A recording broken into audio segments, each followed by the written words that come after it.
ज्यांचं आपण दर्शन घेतो आणि ज्यांचं मार्गदर्शन तर नेहमी ज्यांना लाभतो ते आदरणीय महाराजजी, त्यांच्यासोबत असलेले सगळे महाराज आणि या अलमप्रभू पीठावरती प्रेम करणारे आपण उपस्थित सर्व भक्तगण.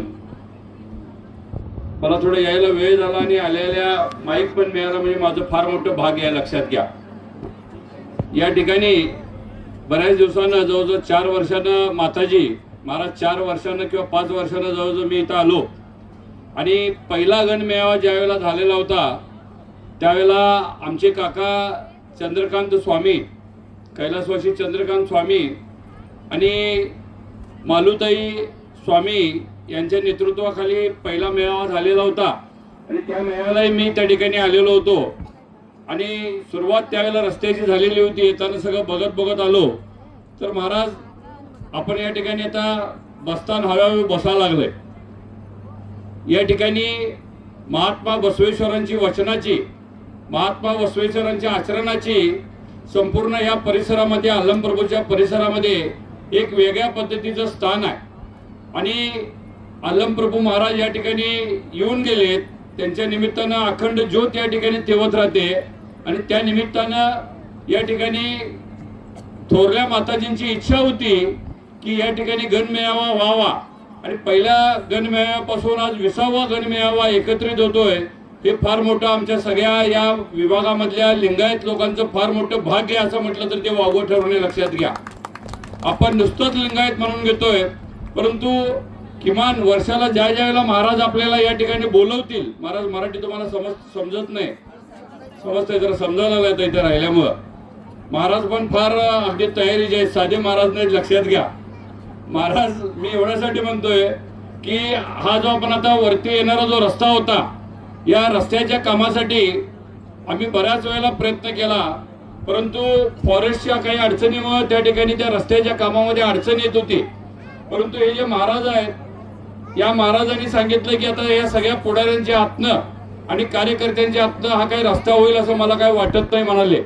आणि महाराजांनी त्या ठिकाणी हातकलंगडे तहसीलदार ऑफिस समोर सरळ त्या ठिकाणी आमरण उपोषण केलं आणि आमरण उपोषण केल्यानंतर आमच्या सगळ्या या भागातल्या सगळ्या पुढाऱ्यांची पाचावर धारण बसली. लक्षात घ्या, अनेक लोक मग महाराजांना काहीतरी आश्वासन देऊन त्या ठिकाणी उठवायचा प्रयत्न केला, परंतु महाराज म्हणाले जोपर्यंत रस्ता होणार नाही तोपर्यंत मी त्या ठिकाणी उठणार नाही. माझं काही बरं वाईट झालं तरी हरकत नाही, झालं तर त्या अलमप्रभूसाठी झालं तर ते माझ्या लिंगायत समाजासाठी झालं असं महाराजांनी त्या ठिकाणी म्हटलं.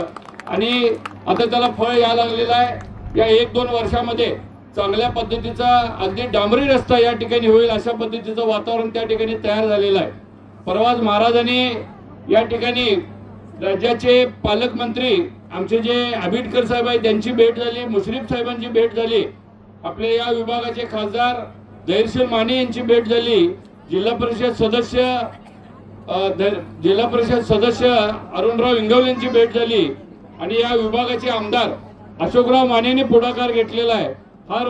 त्यांनी सांगितलंय की पुढच्या गणमेळाव्याला तुम्ही ज्या वेळेला याल त्यावेळेला हा रस्ता झालेला असेल अशा पद्धतीचं आश्वासन अशोकराव मानेने या ठिकाणी महाराजांना या ठिकाणी दिलेलं आहे. महाराज, हे काही तुमच्यासाठी म्हणून तुम्ही रस्ता मागत नाही. या ठिकाणी एक अलमप्रभूचं पीठ आहे, या ठिकाणी धार्मिक कार्यक्रम व्हावेत, संपूर्ण भारतामधनं लिंगायत समाजाचं एक मोठ्या प्रमाणात स्थान निर्माण व्हावं, या ठिकाणी जाण्या येण्याची रहदारीची वाहतुकीची व्यवस्था चांगल्या पद्धतीने व्हावं. महात्मा बसवेश्वरांनी जे आपल्याला शिकवलेलं आहे ते महात्मा बसवेश्वराचं वचन हे चांगल्या पद्धतीने लिंगायत समाजामध्ये आणि संपूर्ण हिंदू धर्मामध्ये प्रसारित व्हावं. या सगळ्या कारणासाठी म्हणून या ठिकाणी मोठ्या माताजींनी, थोरल्या माताजींनी या ठिकाणी लिंगायत गणमेळाव्याची सुरुवात केलेली आहे.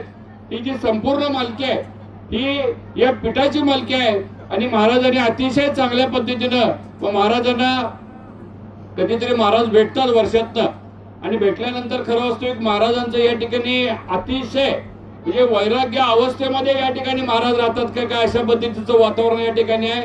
महाराजांनी अतिशय कष्ट केलेलं आहे आणि माताजी तुम्ही या ठिकाणी महाराजांना या पीठावरती बसवलेलं आहे. पूर्वी काही मतभेद झाले असतील, परंतु आज महाराजांच्याकडे बघितल्यानंतर एक त्याग मूर्ती महाराज तुम्ही या ठिकाणी लिंगायत समाजाला आम्हाला दिलेला असं म्हटलं तर त्या ठिकाणी वागवणे मोठ्या माताजींचं आणि गंगामाता आपलं या ठिकाणी महाराजांनी चांगल्या पद्धतीनं नाव या ठिकाणी जतन आमच्या सगळ्यांच्या समोर त्या ठिकाणी करून ठेवलेलं आहे. आम्हाला महाराज तुमचा सगळ्यांचा अभिमान आहे. आणि अशाच पद्धतीनं आम्ही या भागातले सगळे लिंगायत समाजाचे कार्यकर्ते कोणत्याही परिस्थितीमध्ये काही अडचण आली तरी महाराज आम्ही तुमच्या पाठीमागं खंबीरपणे आहे एवढंच या निमित्तानं सांगतो. आणि तो उपस्थित असलेल्या लिंगायत समाजातल्या सगळ्या कार्यकर्त्यांना सगळ्या भक्तांना मी विनंती करतो की महाराजांच्या माध्यमातून ज्या वेळेला महाराज आपल्याला या आता खरं वास्तविक हे जे पीठ आहे या पीठाची ज्या वेळेला हाक येईल या पीठाची ज्या वेळेला आपल्याला मागणी येईल या पीठा